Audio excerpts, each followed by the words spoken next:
Saya pernah berpikir bahwa hidup saya biasa saja, seperti kebanyakan pemuda di Jakarta. Saya pernah yakin bahwa saya akan menikah dengan perempuan cantik, punya anak, dan hidup tenang sesuai harapan keluarga. Tapi semuanya berubah pada hari itu ketika pacar kakak perempuan saya melakukan sesuatu yang tak terbayangkan padaku saat kakak tidak di rumah. Nama saya Ardi, umur saya 24 tahun, tinggal di sebuah rumah sederhana di pinggiran Jakarta Selatan bersama keluarga. Kakak perempuan saya, Rina, berusia 28 tahun, sudah punya pacar tetap bernama Rea. Rea ini pria tampan, tinggi, berkulit sawo matang, berusia 20 genep tahun, bekerja sebagai marketing di perusahaan swasta. Dia sering datang ke rumah kami, membantu ini itu, dan semua orang di keluarga menyukainya, termasuk saya. Awalnya, saya anggap dia seperti kakak sendiri. Hari itu dimulai seperti biasa. Pagi hari, Rina harus ke kantor lebih awal karena ada meeting penting. Dia berpamitan pada Rea yang semalam menginap di rumah kami, kebiasaan yang sudah biasa karena orang tua kami percaya pada Rea. Sayang, aku berangkat dulu ya. Kamu istirahat saja di sini, kata Rina sambil mencium pipi Rea. Rea tersenyum, hati-hati di jalan, cinta. Saya yang sedang sarapan di dapur, hanya melirik sekilas. Saat itu, saya tidak tahu bahwa hari itu akan mengubah segalanya. Setelah Rina pergi, rumah menjadi sepi. Orang tua kami sudah berangkat kerja, adik bungsu ke sekolah. Tinggal saya dan Rea di rumah. Saya sedang di kamar, stroll, ketika Rea mengetuk pintu. Ardi, kamu ada? Tanyanya. Saya buka pintu, ada, Mas. Kenapa? Dia tersenyum, masuk ke kamar saya tanpa diminta. Bosen nih, sendirian. Mau nemenin Mas Rea nonton film, katanya santai. Kami duduk di soa ruang tamu, nonton film action biasa. Tapi entah kenapa suasana terasa berbeda. Rea duduk dekat sekali dengan saya, bahunya menyentuh bahu saya. Saya merasa aneh, jantung berdegup lebih cepat. Saya coba abaikan, tapi ketika Ilm sedang seru, tangan Rea tiba-tiba menyentuh paha saya. Ma, katanya, tapi tidak menarik tangannya. Saya diam saja, tubuh saya seperti membekuk. Lalu dia mendekatkan wajahnya. Ardi, kamu tahu nggak, dari dulu Mas suka ngeliatin kamu, bisiknya. Saya terkejut, tapi sebelum saya bereaksi, bibirnya sudah menyentuh bibir saya. Ciuman pertama itu lembut, hangat, dan membuat dunia saya berputar. Saya tidak menolak. Malah, saya balas ciumannya.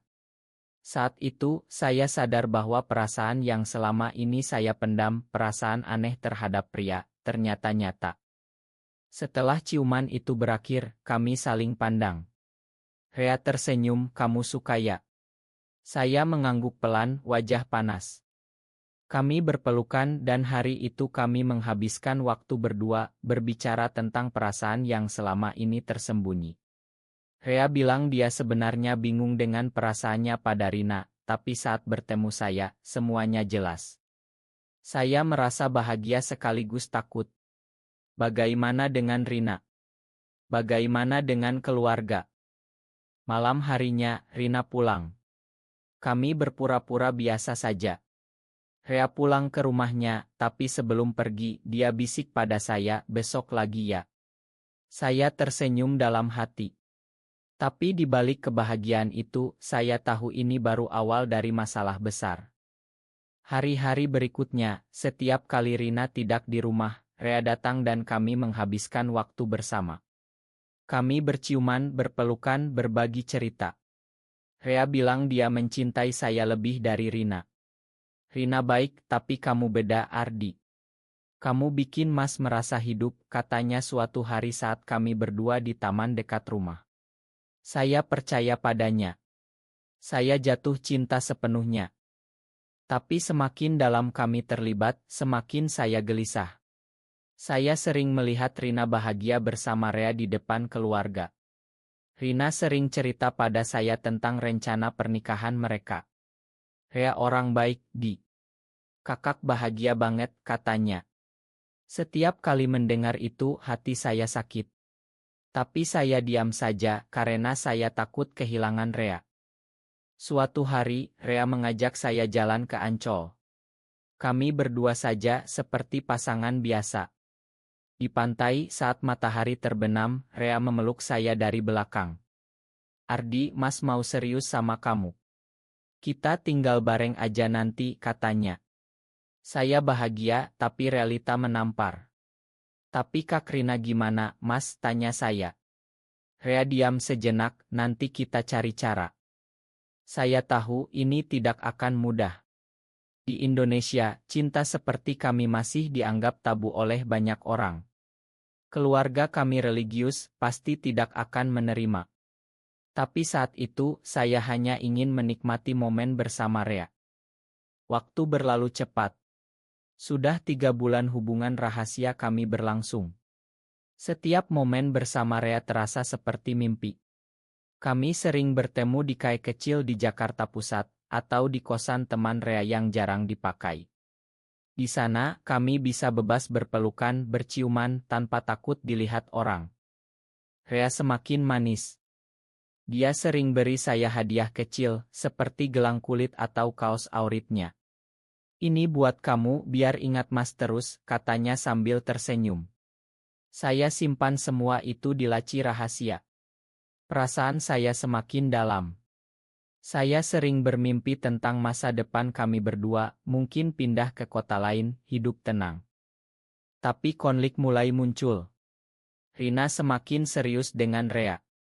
Suatu malam, Rina ajak saya bicara di kamarnya. "Di, kakak mau cerita nih. Rea kemarin ngajak kakak ketemu orang tuanya. Kayaknya sebentar lagi kita tunangan," katanya excited. Saya tersenyum paksa, "Wah, selamat ya kak." Tapi dalam hati, saya hancur. Malam itu, saya nangis sendirian di kamar. Keesokan harinya, saya ceritakan pada Rea. "Mas, Kak Rina bilang mau tunangan." Rea terdiam, lalu peluk saya erat.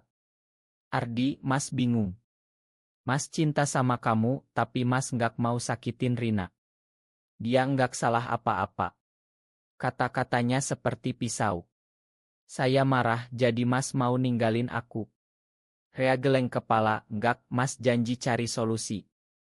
Tapi solusi itu tidak kunjung datang. Rea semakin jarang bertemu saya, alasannya sibuk kerja. Saya curiga. Suatu hari, saya ikuti Rea sepulang kerja. Ternyata dia ketemu Rina di restoran romantis. Mereka tertawa bergandengan. Saya lihat dari jauh, hati saya remuk. Malam itu, saya telepon Rea. "Mas, aku lihat kamu sama Kak Rina tadi." Rea panik, "Ardi, dengar dulu penjelasan Mas." Tapi saya sudah menangis. "Mas bohongi aku. Mas cuma main-main."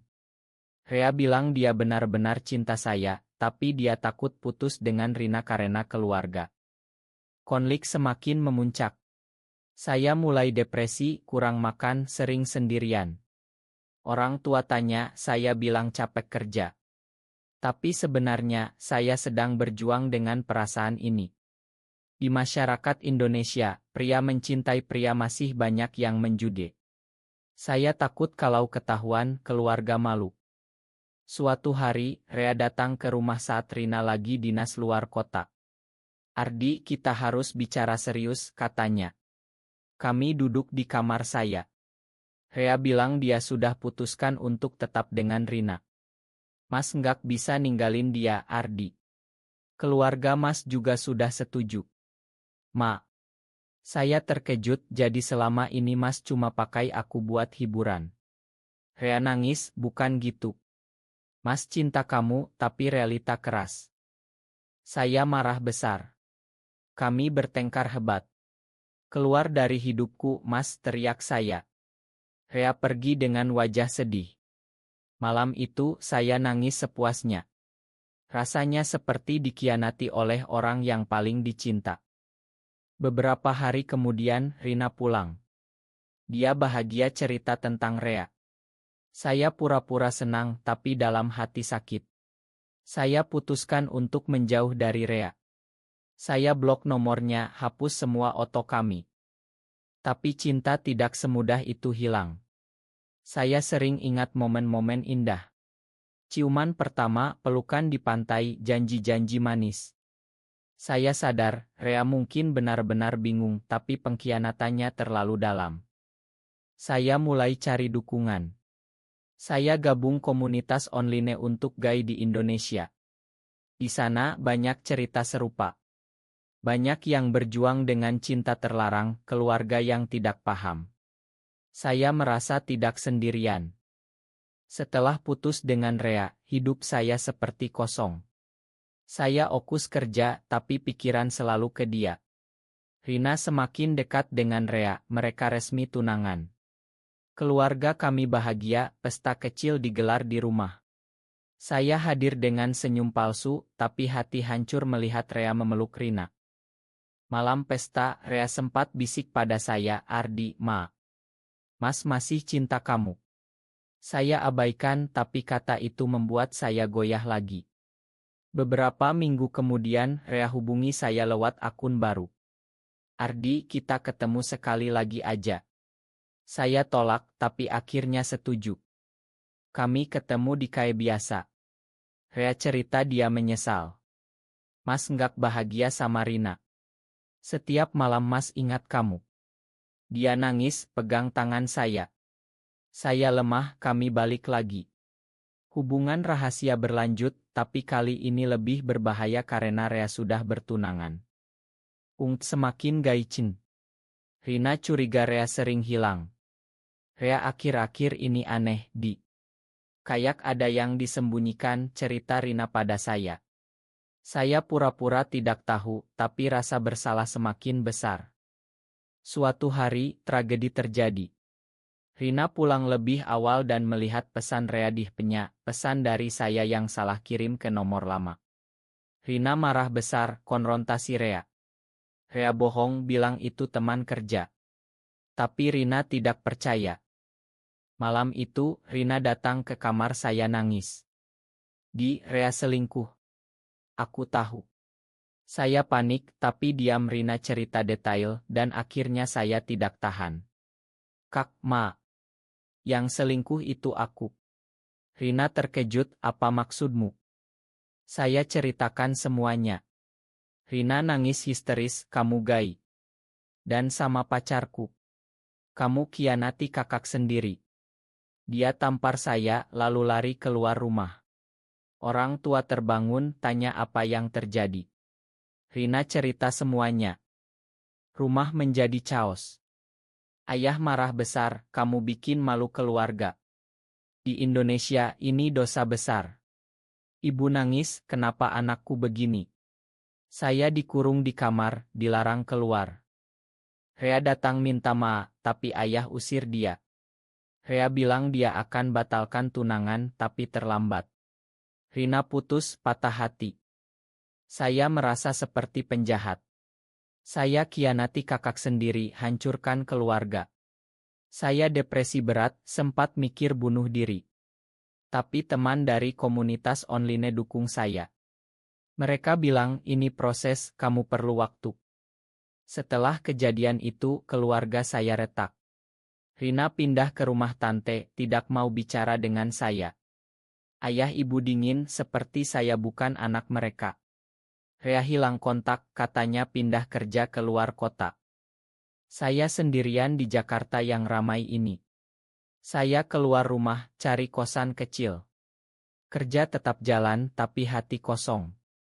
Saya sering ke masjid, minta ampun, tapi perasaan cinta pada pria tidak hilang. Suatu hari, saya ketemu teman dari komunitas, namanya Bayu. Bayu pria baik, pendengar yang bagus. Kami sering cerita, jalan bareng. Perlahan Bayu isi kekosongan di hati saya. Dia paham perjuangan gay di Indonesia, keluarga yang menolak. Bayu cerita pengalamannya, "Dulu aku juga diusir keluarga. Tapi sekarang, aku terima diri sendiri." Kata-katanya memberi kekuatan. Kami mulai dekat, tapi saya takut terulang kesalahan. Rina akhirnya hubungi saya. "Di, kakak main kamu." Kakak juga salah, terlalu buta. Kami ketemu, nangis bareng. Rina bilang dia putus total dengan Rea, dan mulai paham tentang orientasi saya. Perlahan ibu juga lunak. Nak, ibu cinta kamu apa adanya. Ayah masih keras, tapi waktu akan ubah. Saya dan Bayu resmi pacaran. Kami hati-hati karena di masyarakat masih banyak prasangka. Tapi kami bahagia dalam diam. Hubungan dengan Bayu semakin serius. Kami rencanakan hidup bareng, mungkin buka usaha kecil. Bayu ajak saya ikut support group di Jakarta. Di sana banyak cerita inspirasi orang-orang yang bertahan meski ditolak masyarakat. Saya mulai terbuka pada beberapa teman dekat. Reaksinya beragam, ada yang terima, ada yang menjauh. Tapi saya belajar, yang penting diri sendiri bahagia. Rea tiba-tiba hubungi lagi. Ardi, Mas menyesal seumur hidup. Mas sekarang sendirian, keluarga marah karena batal tunangan. Saya bilang, Mas, lepaskan saja. Cari kebahagiaanmu sendiri. Saya sudah move on. Rina dapat pacar baru, pria baik yang mencintainya tulus. Keluarga perlahan pulih. Saya sadar, cinta sejati butuh keberanian. Di Indonesia, perjuangan masih panjang, tapi semakin banyak yang berani speak up. Tahun berganti, saya dan Bayu sudah tinggal bareng di apartemen kecil. Kami bahagia, saling dukung. Saya reconcile dengan keluarga, ayah akhirnya terima meski butuh waktu lama. Kami ikut advokasi hak, bantu orang-orang seperti kami yang sedang berjuang. Cinta kami bukti bahwa meski ada pengkhianatan, patah hati, dan penolakan, masih ada harapan. Saya pernah berpikir hidup saya berakhir saat rahasia terbongkar. Tapi justru itu awal dari kehidupan baru, lebih jujur dan bahagia. Cinta sesama jenis mungkin tabu bagi sebagian, tapi bagi kami itu anugerah. Kami belajar memakan, termasuk memakan diri sendiri. Akhirnya, saya bahagia dengan Bayu. Kami janji saling setia, menghadapi dunia bersama. Di tengah masyarakat Indonesia yang masih belajar menerima, kami pilih hidup dengan cinta dan kemanusiaan.